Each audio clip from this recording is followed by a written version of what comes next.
damak çalınan mallan 10 zat haramdır. Şoň çeminden barman kaçın. Biri ferç. Yani Türkmenler ağıt diýerler. Şonu iýmenler. Awrat ýeri. İkilenci dubur nejasatyň çykýan eçeksi. Şonu iýmenler. Üçüncü mer. Mer haram. Merdini iýmenler. Dördüncü sünkün iýmenler.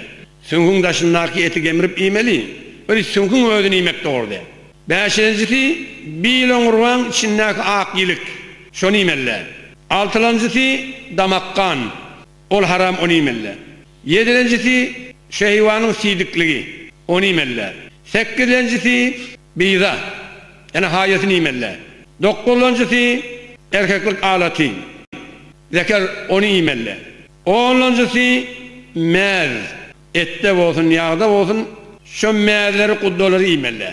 Şu 10 zattan perhir edin.